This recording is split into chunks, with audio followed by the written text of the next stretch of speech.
은혜로운 찬양에 감사합니다. 우리 찬양팀의 찬양도 은혜롭고 우리 찬양대의 찬양 더 은혜를 주셔서 감사를 드립니다. 그동안 잘 지내셨죠? 예. 주님께서 며칠 전 제가 새벽에 지악산 산자락 밑에서 기도하는데 이런 말씀을 저한테 하셨습니다. 김 목사, 애굽에서 이스라엘 백성이 몇 년 있었는 줄 아냐고. 400년 있었습니다. 이스라엘 백성이 광야에서 몇 년 있었는지 아냐고. 40년 있었습니다. 코로나 이제 곧 끝난다. 그렇게 말씀하셨습니다. 여러분, 올해가 가기 전에 코로나가 끝나게 될 줄 믿습니다. 400년, 40년, 우리가 길어야 2년 코로나 끝나는 그런 오늘의 시점에서 우리가 과연 가져야 될 것은 무엇일까라는 생각을 해보게 됩니다.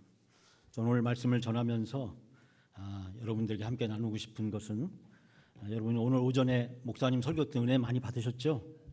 예. 대답이 적으시네요. 예. 제가 그 학교에 있을 때 연구소 소장할 때 우리 목사님을 모시고 또 여러 그 강사님들을 모시고 설교 세미나를 했습니다. 그때 우리 목사님을 강사로 이렇게 모셨는데 거기 오신 많은 목사님들이 저에게 설교 그 세미나가 다 끝나고 나서 저한테 와서 부탁하기를 어떻게 하면 나도 우리 김종호 목사님처럼 설교할 수 있겠냐고, 그 설교집 좀 달라고, 설교집을 매년 좀 보냈으면 좋겠다고, 나도 그렇게 설교했으면 참 좋겠다, 그렇게 아주 부러워하고 자랑하면서 저에게 했던 기억이 제가 잃어버리지 않습니다. 오늘 오전에 은혜 많이 받으셨죠? 예. 그렇기 때문에 오후에는 은혜 안 받으셔도 됩니다. 오전에 받은 게 족하기 때문에 이 시간에는 은혜 받지 않아도 됩니다. 세상에서 가장 재미난 이야기가 두 가지가 있는데 남자들은 모이면 하는 무슨 얘기요? 군대 얘기. 또 우리가 또 무슨 얘기가 있습니까? 옛날 얘기. 그래서 저는 오늘 여러분들과 옛날 얘기를 많이 하려고 합니다. 이 교사들과는 좀 이따가 세미나 시간에 할 얘기가 따로 있기 때문에 그래서 지금은 잊혀져가는 지난 이야기를 여러분들과 같이 함께 나누면서 이 코로나 시대에 우리가 불러야 될 노래가 어떤 노래인지 오늘 시편 120편의 시인의 노래를 통해서 우리의 노래로 바꾸어서 부르는 일을 한번 해보려고 합니다. 여러분, 저는 지금부터 약 13, 14년 전에 제가 번동제교에서 사역을 했습니다. 제가 돌이켜보니까 그때가 저의 인생에 가장 행복하고 가장 아름다웠던 순간이었던 것 같아요. 제가 40에 번동제교에 와서 50에 떠났습니다. 그러니까 11년 동안 제가 번동제교에 사역을 했는데 돌이켜보니까 그때처럼 행복하고 그때처럼 아름답고 그때처럼 추억할 일이 많았을 때가 없었던 것 같습니다. 김종호 목사님을 모시고 목회하던 그 10년이 내 인생의 최고의 기간이었고 가장 행복하고 보람 있는 시간이었다라는 얘기를 합니다. 제가 이제 옛날 얘기를 준비해가지고 왔는데요. 여러분들과 함께 제가 여러 가지 일을 했습니다. 제가 워낙에 그 마당발이 넓어서 여러 가지 일을 했는데 곽선희 목사님 와서 그러더라고요. 재주가 많은 사람은 힘들다고. 예? 자기가 가보니까 재주가 많은 사람들은 젊을 때 막 이 일 저 일 하고 다니는데 나이가 들어서 보니까 힘들더라고. 그런 얘기를 하면서 재주 없는 사람이 오히려 나이 들면 더 행복하다. 자기는 설교할 재주밖에 없어서 이렇게 설교하고 계시다 그런 얘기를 했는데 저는 뭐 여러 가지 일을 많이 할 수밖에 없는 그런 상황이었습니다. 제가 처음에 번동제교 부임했을 때 목사님께서 저에게 몇 가지를 말씀하셨는데 그 중에 하나가 교구 사역을 하고 또 하나는 청년부 사역을 하고 또 하나는 영상 사역을 준비하라고 하는 그런 말씀을 하시면서 저를 번동제교 부목사로 사역을 할 수 있도록 해주셨습니다. 그중에 제가 우리 정수영 권사님과 함께 우리 사교구에서 9년 동안 굉장히 길었죠. 9년 동안 1교구는 1년, 2교구는 2달 하고 제가 신학대학교로 갔습니다. 그런데 그 사교구 사역을 하던 사진 보여주시죠. 예. 지금도 사진 보여주세요. 뭐 제 얼굴이 나오는 게 중요한 게 아니기 때문에 사진 준비해 주시고 제 컴퓨터는 모든 것이 다 많이 기록되어 있지만 사교구 미스바 기도원에 가서 사교구 1박 2일 프로그램을 진행하던 모습이 사진입니다. 캠프파이어 하는 사진들의 모습도 있고요. 사교구는 뭐 아까 제가 해분에 있는데 하장님 오셔가지고 그때 돼지 많이 잡으셨죠? 그렇게 물었는데 제가 돼지 많이 잡았습니다. 개도 잡았습니다. 저는 개는 안 좋아했는데 나이 든 교인분들이 돼지 잡는다니까 반응이 없어요. 근데 개 잡는다니까 너무 좋아하셔가지고 돼지 잡고 개도 잡고 또 새신자 초청 잔치를 많이 했습니다. 어떤 분들은 저에게 선거하려고 그렇게 했다는데 아니 사교구만 모아놓고 뭐 새신자 초청 축하 잔치 하는데 전교인을 모아놓고 하는 것도 아닌데 그게 무슨 선거운동이 되겠습니까? 그런 어처구니없는 경험도 저에게 약간 아픔으로 남아 있습니다만 어쨌든 이 사교구 그래서 이 새신자들과 함께 새신자 축하 잔치했던 기억이 납니다. 뭐 지나간 일이지만 제가 전도를 많이 하려고 노력을 했고 그래서 사교구가 다른 교구보다 새신자도 많고 그 새신자를 위한 뭐 축하 프로그램 이런 것도 많이 했던 기억이 납니다. 세례받은 분들 이렇게 축하하는 잔치도 이렇게 함께 쭉 했습니다.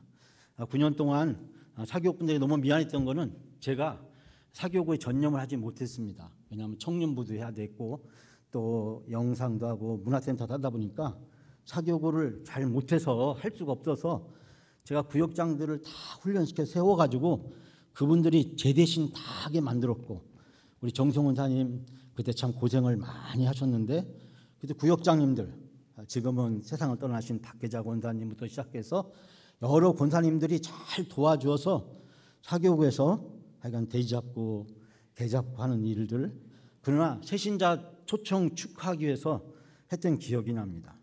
일교구는 제가 비록 짧은 1년이었지만 봄에는 아카시아 꽃축제 가을에는 단풍 축제 등을 했습니다. 여우에 있는 오동공원에 가서 하고 그래서 그때 당시에 구역별로 음식을 한두 가지씩 준비해서 39개니까 음식이 한 35가지가 이렇게 준비돼 가지고 아주 성대한 뷔페 잔치를 해서 근데 역시 뭐 먹고 놀자고 한 것이 아니라 새신자들을 초청하려고 했던 기억이 지금도 납니다. 목사님도 오셔서 같이 식사를 하셨었는데 그때 했던 그 모습이 이제 기억나고 또 가을에는 교회 감동의 날 우리 새신자 축하 초청 잔치에 초점을 맞춰서 일교구에서는 VIP 초청 축제를 요 위에서 재즈 밴드 팀을 데려다가 했던 기억이 납니다. 그때 우리 최병욱 장님 모셔가지고 레크레이션 게임 진행을 쭉 해주셨던 기억이 지금도 새롭게 나기도 합니다. 이게 제 모습인데 새신자들 오시면 이렇게 꽃으로 만들어가지고 머리에 다 이렇게 씌워드리고 노래를 불러줬던 기억이 납니다. 짧은 1년이었지만 하여간 새신자를 초청하기 위해서 제가 일교구에서 나름대로 노력을 좀 했었고요. 그리고 제가 올 때부터 시작해서 이 청년부 사역을 했습니다. 제가 이제 와 보니까 청년부가 1, 2, 3부가 있는데 저한테는 가장 나이가 어린 청년부를 우리 담임 목사님께 맡겨주셨습니다. 고등학교 졸업하고 대학 1, 2학년 또 사회생활하는 첫 발을 내딛는 그런 새내기들이 제가 2년 동안 그 다음에 청년 2부로 올라가고 청년 3부로 올라가는 그런 것이었습니다. 제가 그래서 가만히 보니까 다들 청년들이 저 교육관 1층에 앉아가지고 토요일날 청년부 회장이 연락이 와서 갔더니 한 20명이 둘러앉아가지고 통기타를 치면서 뭐 이렇게 게임을 찬양을 하고 있었습니다. 근데 끝나고 나더니 저보고 예배를 목사님이 인도해 주시고 끝나고 나면 뭐 하냐 했더니 자기들은 신년 첫 주를 맞이해서 게임을 준비했다고 합니다. 뭐 사치기 사파빠 이런 거 있잖아요. 이제 그런 걸 하면서 청년부들이 예배를 드리고 있었습니다. 교육관 1층에서. 난 뭐 하냐면 설교만 끝나고 가시면 된다. 그래서 제가 그랬습니다. 이거는 청년부가 아니다. 이건 예배가 아니다. 그래서 제가 이제 번청이란 말을 만들었습니다. 여러분 번청이란 말이 뭐였냐면 번동에서 제일 잘 나가는 청년부, 번동 제일교회 청년, 그 다음에 이 번개가 쳐도 두려워하지 않는 청년, 그 다음에 번데기 앞에서도 주름 잡는 청년. 그래서 청년 일부였기 때문에 청년 일부 번청 이렇게 인사하고 다녔습니다. 제가 청년 2, 3부만 나오면 인사도 안 했습니다. 고의적으로, 악의적으로. 그러면서 청년 2, 3부는 없다. 청년 일부만 이 교회에서는 존재한다. 제가 그렇게 아주 도발적으로 했습니다. 그래서 신화창조, 그래서 이 번청은 기도원의 300용사다. 그래서 제가 청년부가 부흥할 때까지는 결혼도 가지 말고 군대도 가지 말자. 그런데 문제가 생겼습니다. 뭐냐면 이동률이라고 하는 청년이 어느 날 갑자기 왔습니다. 목사님, 저 이병 통지서가 나왔어요. 그래? 나는 너한테 군대 가는 걸 허락할 수 없어. 탈영하든지 연기하든지 하세요. 연기 한번 했는데요. 제가 대학도 안 갔기 때문에 가야 되는데요. 그래, 나는 너를 군대 가는 걸 인정할 수가 없어. 그래서 그 청년이 울면서 나중에 봉투를 가져왔어요. 그래서 그 봉투로 만든 게 뭐냐면 저 기도원의 번청은 기도원 300인사다. 저 프랜카드가 그 청년이 군대 갈 때 밥 사 먹으라고 준 돈 가지고 프랜카드를 만들어 보고 여름 순회를 갔습니다. 그날 밤에 첫날 밤에 목사님을 모셨는데 제가 인원을 딱 체크해 보니까 100명이 와야 된다. 근데 저보고 아니 우리 많이 모여 2, 30 모이는데 100명이 어떻게 와요? 그런 얘기를 청년들이 했습니다. 그러나 100명이 안 모이면 이번에 안 가면은 이번 수련회는 실패한 거고 난 청년부 그만둔다. 나는 토요일 날 오후에 교육관에 앉아가지고 사치기 사법번 하고 있는 그런 청년들하고 같이 사역할 생각이 없다. 그래서 갔는데 진짜 많이 왔습니다. 한 80명 후반대가 왔어요. 그러니까 다들 야 성공했다, 많이 왔다, 뭐 너무 막 좋아하고 기뻐했습니다. 근데 저는 슬펐습니다. 왜? 100명이 안 왔기 때문에. 그래서 그날 밤에 목사님이 설교하러 오시기 때문에 제가 그날 밤만큼은 내가 하지만 수련회 끝나고 나면 난 청년부 그만둔다. 100명이 안 와서 실패했다. 이번 수련회는 실패한 수련회다.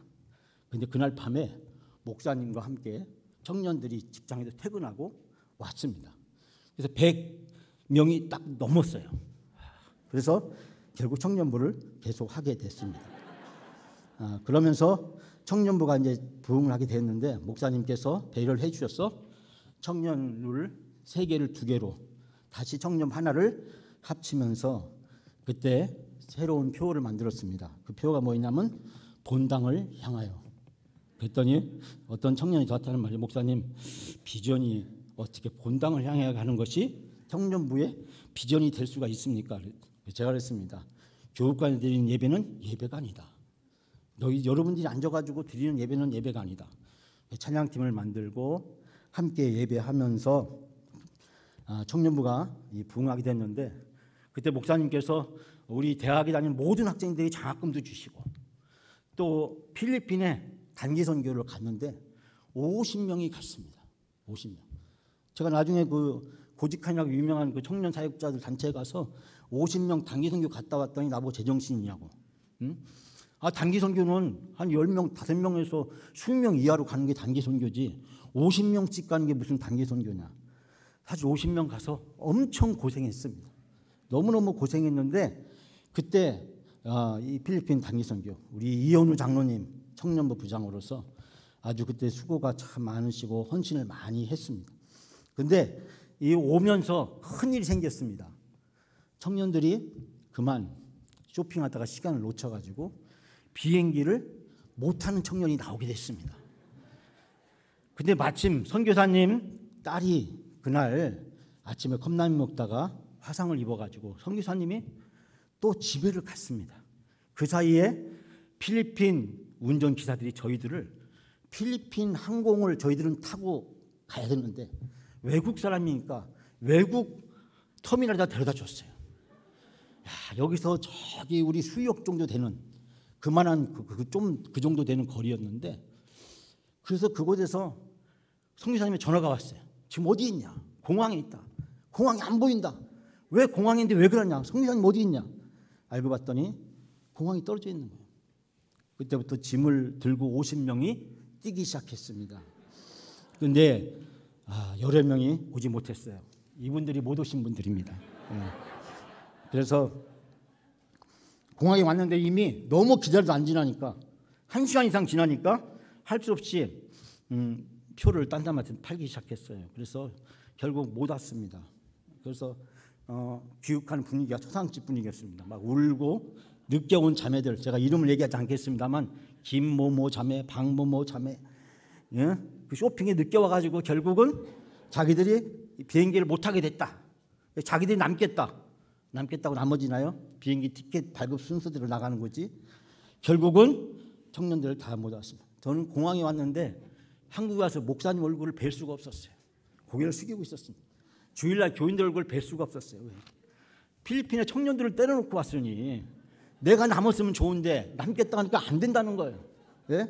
그래서 제가 할 수 없이 왔는데 나중에 인천공항에 온다고 해서 나가서 번청이 어서 오라 프랭카드를 들고 환영했던 그런 장면들이 기억에 납니다.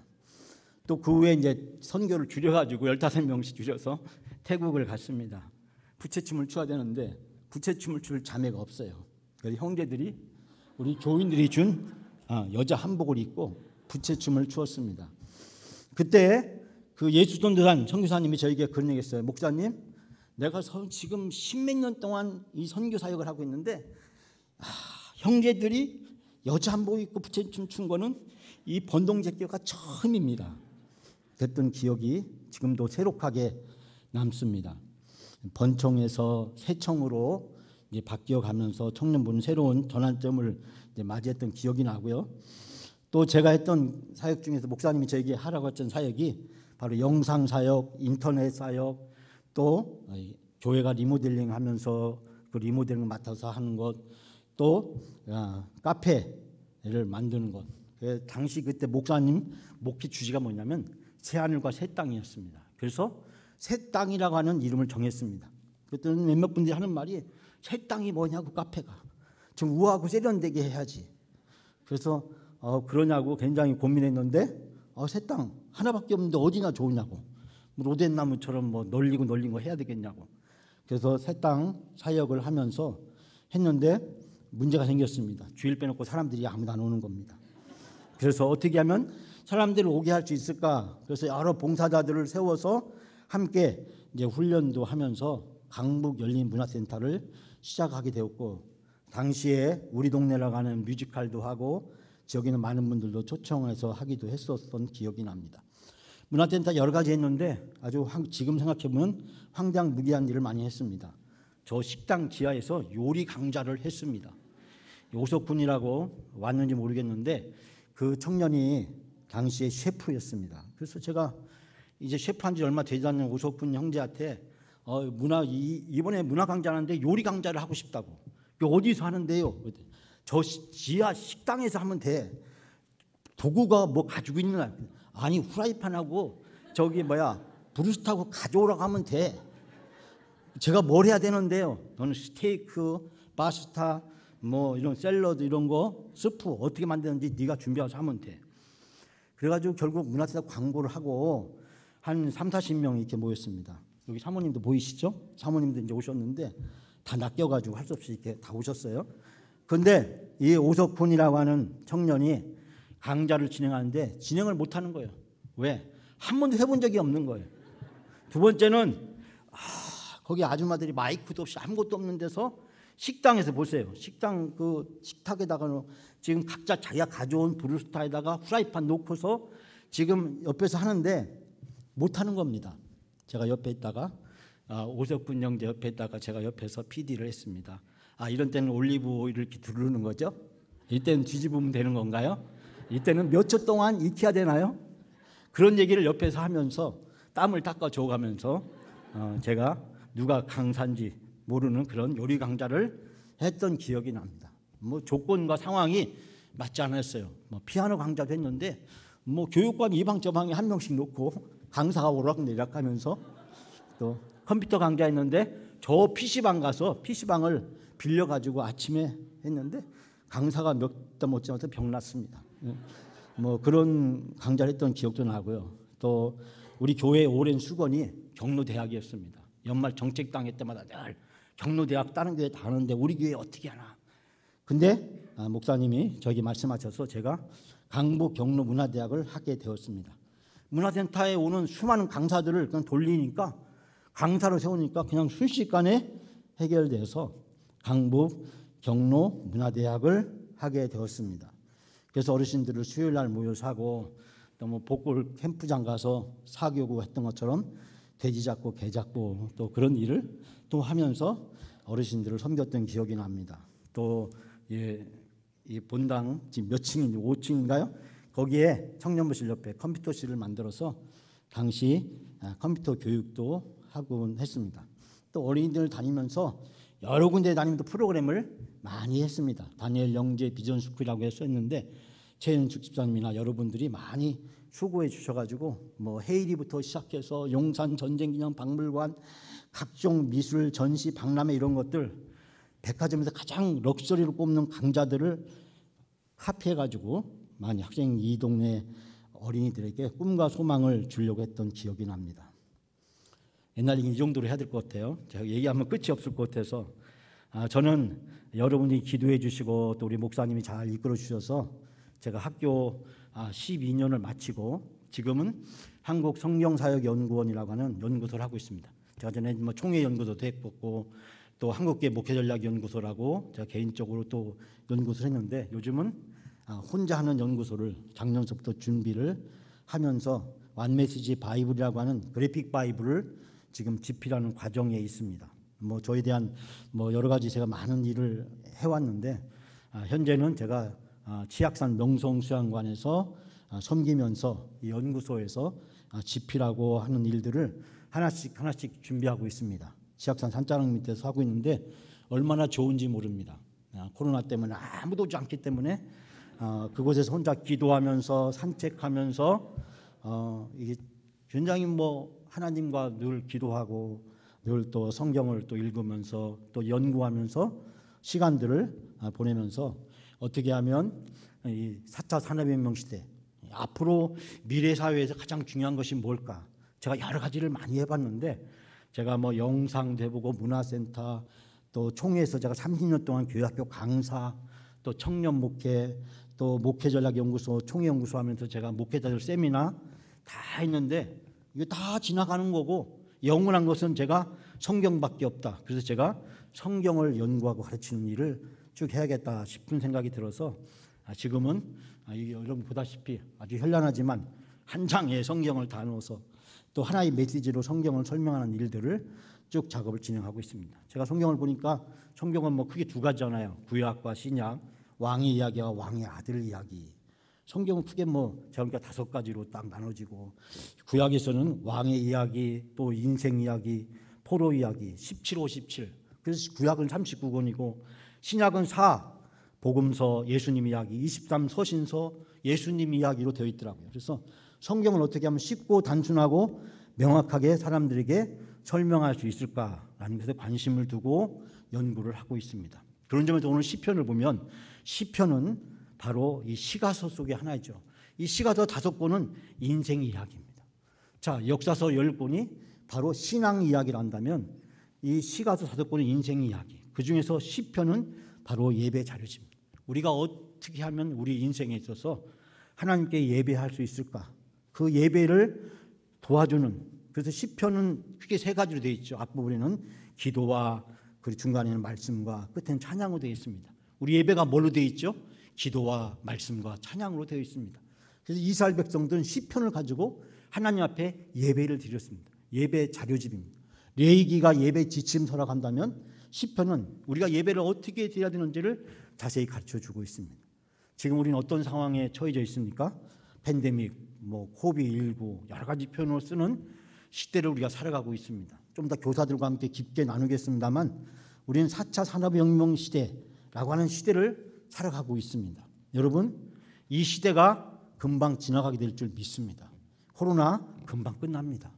400년, 40년에 비하면 2년은 정말 짧은 시간입니다. 여러분, 지금 이 짧은 위기 속에서 많은 분들이 걱정하고 근심하고 염려합니다. 야, 이거 도대체 어떻게 되는 거야? 앞으로 어떻게 될 거야? 여러분, 우리가 최후 2년 동안 이런 일을 겪었습니다. 우리가 지금 어렵고 힘들다고 해서 전쟁 때만큼 어려웠습니까? 애굽에서 400년만큼 어렵겠습니까? 광야에서 40년만큼 어려웠겠습니까? 한국교회가 처해 있는 현 주소에 대해서 어떤 분은 골든타임이다. 여기서 뭔가를 하지 않으면 안 되는 중요한 시점에 있다라는 얘기를 합니다. 성경에 보면 이스라엘 백성들도 위기가 여러 차례 있었습니다. 그 위기가 이스라엘 백성들에게 어떤 영향을 끼쳤을까라는 것을 살펴보면 하나님께서는 이 위기를 통해서 이스라엘 백성들에게 놀라운 일을 하셨다라고 하는 것을 발견하게 됩니다. 여러분, 애굽에서의 노예 생활 무슨 일이 있었습니까? 그리고 바벨론 포로에서 또 다른 노예 생활을 이스라엘 백성들이 하게 됩니다. 어떻게 보면 절대절명의 위기 앞에서 다 죽었고 다 망했다고 하는 그 위기 앞에서 이스라엘 민족에게 놀라운 일이 생깁니다. 여러분, 애굽에서 400년 동안 노예 생활하면서 이스라엘 민족이 탄생했습니다. 애굽에서 400년 노예 생활이 없었더라면 이스라엘 민족이 탄생하지 못했을지도 모릅니다. 하나님은 온 인류를 구원하기 위한 하나님의 구원사의 계획으로서 이스라엘 민족이 애굽의 400년을 통해 탄생했습니다. 여러분, 바벨론에서의 지낸 한 일에 이 기간 동안에 바로 유대교가 탄생했습니다. 우리가 오늘 알고 있는 이 유대교, 우리 기독교의 전 모형이라고 얘기하는 유대교가 바로 이 시기에 탄생했습니다. 여러분, 바벨론 포로 기간 동안에 무슨 일이 일어난지 아십니까? 놀라운 일이 생겼습니다.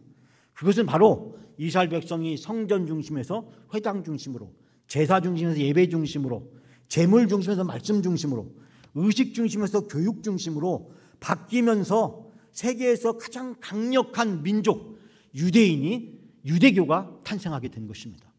바벨론, 예루살렘 성이 함락되고 예루살렘이 학살을 당했습니다. 예루살렘의 그 골목마다 사람 시체가 널브러져 있고 비가 오면 흘러가야 될 그 골목마다 그곳에 사람의 핏물로 가득했습니다. 예레미야의 슬픈 노래는 당시 비참한 모습을 보여줍니다. 성전이 파괴되고 나라가 망하고 먼 나라로 포로로 붙잡혀 갔습니다. 다 끝났다고 생각했습니다.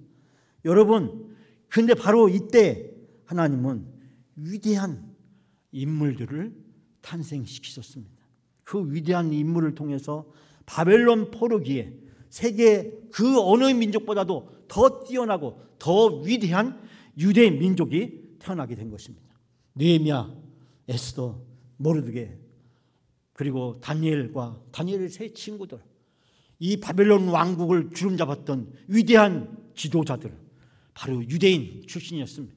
저 보잘것없는 나라, 다 망하고 흔적도 없이 사라져버린 나라, 정말 이 거대한 바벨론 제국에서 보면 손꼽만치도 되지 않는 그 작은 유다, 그 팔레스타인에 붙잡혀온 그들이 이 거대한 바벨론, 페르시아를 움직이는 위대한 인물들이 탄생했던 것을 보게 됩니다.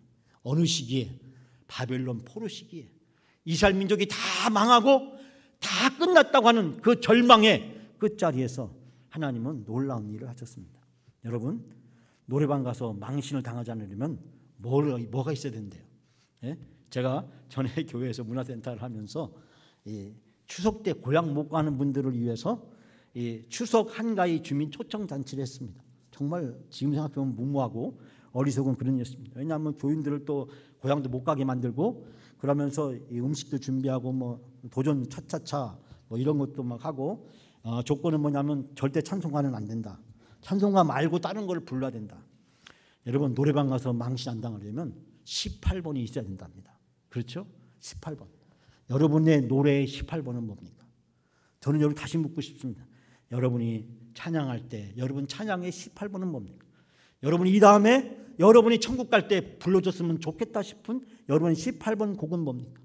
그때 목사님이 읽어줬으면 좋겠다 싶은 성경 말씀 18번 성경 구절이 있습니다. 여러분, 노래는 그 사람의 마음을 보여준다고 합니다. 노래방 가서 노래를 고르는 걸 보면 그 사람이 어떤 사람이니까 진면목이 드러난다고 합니다. 찬송을 고르는 걸 보면 그 사람의 영성의 진면목이 드러난다고 합니다. 알프레드 디 수자가 노래했다고 일컬어진, 정확한 출처는 명확하지 않습니다만 이런 시가 있습니다. 춤추라, 아무도 바라보지 않고 있는 것처럼. 사랑하라, 한 번도 상처받지 않는 것처럼. 노래하라, 아무도 듣고 있지 않는 것처럼. 일하라, 돈이 필요하지 않은 것처럼. 살라, 오늘이 마지막 날인 것처럼. 여러분, 노래하라, 아무도 듣고 있는 것처럼. 남이 듣는 게 중요한 것이 아니라는 거죠. 여러분, 내가 부르고 싶은 노래, 오늘 내가 부르고 싶은 노래, 내가 인생을 살아가면서 힘들고 어려울 때 내가 꼭 부르고 싶은 노래, 내가 이 다음에 천국 갈 때 사람들이 와서, 가족들이 와서, 교인들이 와서, 목사님이 오셔서 내가 천국 가는 그 길에 그 천국 환송식, 그 감격의 자리에 불러주고 싶은 찬송, 여러분 그 한 장은 여러분 남기셔야 됩니다. 여러분 오늘의 시편에서 시인은 무엇을 노래하고 있습니까? 예루살렘의 멸망과 포로를 겪으면서, 그리고 그 포로로 인해서 이스라엘 백성이 노예 생활을 겪으면서 예루살렘 성이 파괴되고 수많은 사람이 학살당하고 바벨론에 붙잡혀 강제 노역을 당하는 그 어려운 상황, 이스라엘 백성들을 보게 되면 정말 히브리인에서 이스라엘로, 이스라엘에서 유대인으로 각각 바뀌어 가면서 예루살렘에서 바벨론의 포로에서 다시 그 예루살렘으로 다시 되돌아오는 귀한 시대를 거쳐가면서, 여러분 바벨론 포로는 이스라엘 백성들에게 무엇을 말하고 있었을까요? 하나님의 백성이 왜 이방인 민족에게 멸망을 당하게 되었는가? 우리에게 더 이상의 소망은 없는 것이 아닌가? 하나님께서 과연 우리와 함께 하시는가? 성은 파괴됐고 수많은 사람이 죽었고 우리는 이 먼 나라 포로를 붙잡혀 와서 이 모진 노예로 고역의 삶을 살아가고 있는데, 그발 강가에서 슬픈 탄식과 고향이 그리워도 못 가는 신세 노래를 부르고 있는 그 이스라엘 백성들의 처절한 심정 속에서 여러분 우리가 불러야 될 노래, 오늘 시인은 무엇을 노래하고 있었을까요? 70년 동안 바벨론 강에 끌려가서 포로 생활하던 이스라엘 백성들에게 불가능했던 일, 도저히 일어날 수 없다고 생각했던 일들이 일어나게 된 것입니다. 불순종과 우상 숭배 때문에 우리나라가 망했고 우리가 이렇게 되었구나. 하나님 우리가 회개하기를 원하시고 하나님 우리가 다시 되돌아오기를 원하시는데 하나님 우리를 저 땅으로 돌려본다고 약속하셨다고 이야기하면서 오늘 시편은 크게 두 가지를 노래하고 있습니다. 첫 번째는 1절부터 3절의 말씀에 있는 내용인데, 여기서 시인은 벅찬 감격을 노래하고 있습니다. 이 1절부터 3절 말씀에서 몇몇 부분들을 특별히 인용해 보자면, 꿈이든가 생시든가 공동번역 성경 보면 이렇게 표현하고 있습니다. 한박 같은 웃음 터지고 흥겨운 노랫가락 입술에 흘렀도다. 놀라워라, 놀라운 일, 우리는 얼마나 기뻤던가.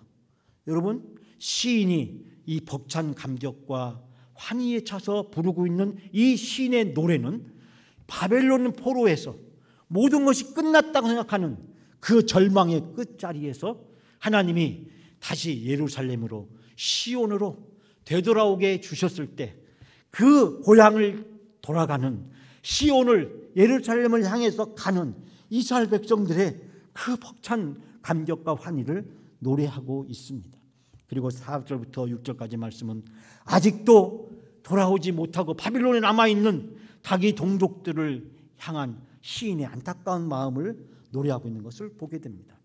이 시인의 벅찬 감격과 이 기쁨은 바로 하나님께서 이스라엘 백성들을 이제 다 용서해 주셨다는 것, 이제 이스라엘 백성을 회복시켜 주시겠다고 약속하고 있습니다.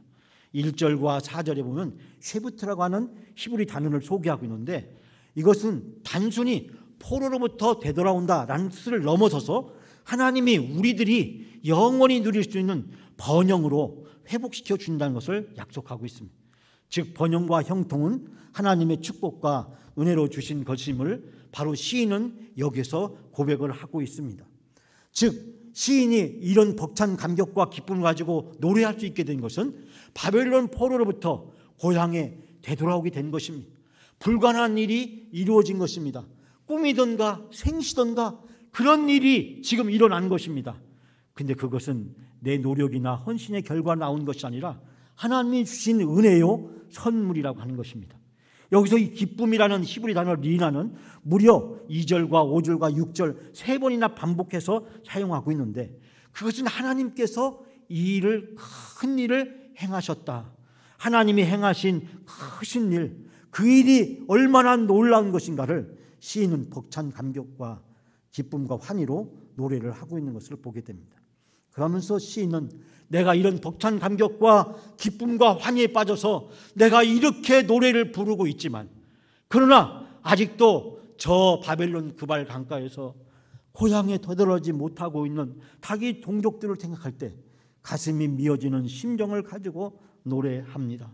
우리들의 포로를 다시 데려오소서. 눈물을 흘리며 씨를 뿌린 자는 기쁨을 거두린다고 말씀하셨는데, 씨를 담아 들고 나아가는 자, 곡식단을 듣고 노랫소리를 흥겹게 돌아오게 주옵소서라고 노래하고 있습니다. 즉 하나님께서 은혜를 베풀으시던 날 이스라엘 백성들이 다시 되돌아오게 될 것이라는 것을 소망을 가지고 노래하면서 포로됨 가운데 있는 이스라엘 백성이 속히 자유하게 해달라고 하나님 앞에 중보적인 호소를 하고 있는 시인의 노래를 발견하게 됩니다. 여러분, 황무지에 비가 올 것 같지 않는 그 사막에 비가 갑자기 내리는 것처럼 하나님은 어느 때에 반드시 이스라엘 백성들을 되돌려 보내실 거라는 것입니다. 여러분, 통일도 그렇게 이룰 줄 믿습니다. 코로나도 우리 앞에 부닥치는 온갖 어려움과 고난과 시련을 우리가 겪는다고 할지라도 어느 순간에 상상할 수 없는, 얘기할 수 없는 그 순간에 하나님께서 은혜로 우리에게 모든 것을 베풀어 주실 줄 믿습니다. 여러분, 하나님께서 우리에게 주시는 것입니다. 하나님께서 우리에게 베풀어 주시는 것입니다. 우리가 잘나고 능력 있고 똑똑하고 의롭고 우리가 뭔가 해서 이루어지는 것이 아니라 구원이 하나님 우리에게 베푸는 전적인 선물인 것처럼 하나님은 우리들에게 은혜로 선물로 주시겠다고 말씀하고 있습니다.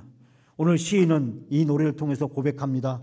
눈물을 흘리며 울며 라고 하는 간절한 심정, 즉 포로 속에서 겪고 있는 그 고통을 노래하고 있지만, 그러나 그 노래 속에서, 그 고통 속에서 하나님을 신뢰하고 하나님이 반드시 돌아오게 해주시겠다고 하는 그런 소망의 고백을 하고 있는 것을 발견하게 됩니다. 사랑하는 여러분, 오늘 시인의 노래를 통해서 우리는 놀라운 것을 발견하게 됩니다. 즉 1절부터 3절의 내용의 말씀은 뭐냐면 하나님이 하셨습니다. 하나님이 주신 은혜라는 거예요. 내 이 벅찬 감격과 기쁨과 환희는 하나님이 하신 것이고 하나님이 주신 것이라는, 또 후반부 4절부터 6절까지의 말씀 내용은 하나님이 하십니다. 하나님이 소망이십니다. 앞으로 하나님이 해 주실 것입니다. 앞으로 하나님이 이루어 주실 것입니다. 여러분, 지나간 모든 것은 하나님의 은혜고 하나님이 우리 베푸신 사랑이고 축복이고 선물인 줄 믿습니다. 그러나 지금 우리 이 순간 우리가 겪고 있는, 앞으로 겪어될 모든 어려움과 고난과 역경과 시련이 있다고 할지라도, 코로나나 아니면 그보다 더 큰 어려움이 우리 앞에 몰려온다고 할지라도 중요한 것은 하나님이 또 하실 것입니다. 하나님이 우리의 소망이신 것을 믿습니다. 여러분, 터키 옥중에서 나짐 히크메크라는 시인은 진정한 여행이라는 시에서 이렇게 노래했습니다. 가장 훌륭한 시는 아직 쓰여지지 않았다. 가장 아름다운 노래는 아직 불려지지 않았다.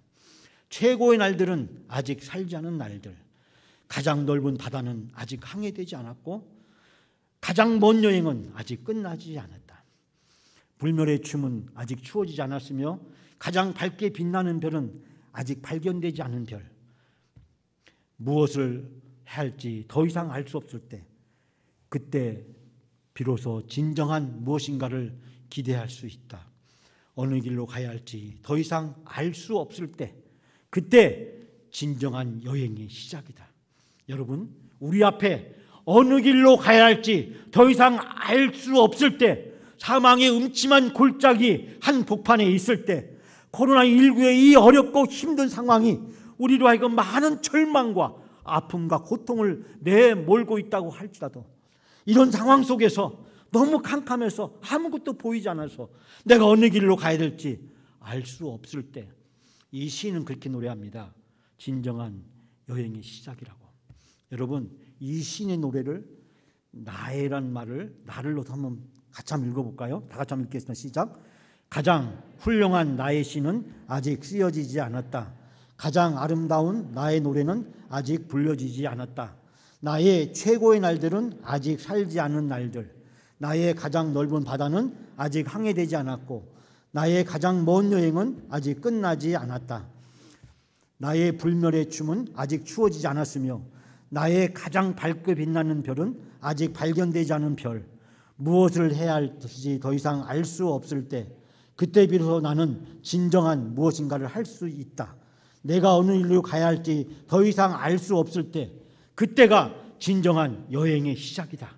여러분, 이 여행은 내가 혼자 가는 여행이 아니라 하나님이 함께 하시고 하나님이 인도해 주시고 하나님이 주관해 주시는 여행인 줄 믿습니다. 나의 인생에 가장 소중하고 가장 기쁘고 행복하고 보람되고 의미 있는 일은 아직 시작되지 않았다는 겁니다. 앞으로 하나님이 그 일을 나를 통해서 하실 줄 믿습니다. 여러분 한 분 한 분을 통해서 하실 줄 믿습니다. 여러분 우리 앞에 아무리 힘들고 어려운 일이 있다고 할지라도 오늘 이 시인의 이 노래를 바로 우리가 부를 수 있습니다. 하나님께서 나를 모든 어려움에서 풀어주던 날, 꿈이던가 생시던가 그날 내 입에서 한박 같은 웃음 터지고 흥겨운 노랫가락 입술에 흘렀도다. 그날 다른 사람들을 통해 들려오는 말소리 놀라오라. 하나님께서 나에게 하신 일, 하나님께서 나에게 놀라운 일 행하셨으니 나는 얼마나 기뻤던가. 여러분 집에 가셔서 여기서 나를 대신에 자기 이름을 넣어서 한번 이 시를 읽어보십시오. 하나님께서 명찬이를 통해 모든 어려움을 풀어주던 날, 꿈이던가 생시던가 그날 명찬이의 입에서 한박같이 웃음 터지고 즐거운 노랫가락 입에 흘렀도다. 하나님께서 명찬에게 하신 일, 하나님께서 명찬에게 놀라운 일 하셨으니 명찬이는 얼마나 기뻤던가. 여러분 시편 126편 이 시인의 노래가 여러분의 노래가 되시길 바랍니다. 여러분의 인생의 18번이 되시길 바랍니다. 우리의 모든 것이 끝나고 새로운 진정한 시작이 우리 앞에 코로나 이후에 펼쳐지게 될 줄 믿습니다. 그날을 꿈꾸면서 하나님이 우리에게 주시는 이 놀라운 은혜와 축복, 하나님이 나를 구원해 준 것도 감사한데 나를 번동제일교회 성도가 되게 해주셔서 천국을 맛보고 경험하며 살게 해주시고 이 천국에서 영원히 살 수 있는 영생 복락과 은혜와 축복을 이미 하나님이 여러분들에게 주셨습니다. 우리는 가장 귀한 이 축복, 이미 받고 내가 누리게 된 축복을 다음 세대들에게, 내가 아는 모든 사람들에게 담대히 나가서 나의 18번 노래를 통해서 고백하고 나누고 실천하는 여러분이 다 되시기를 주님의 이름으로 축원합니다.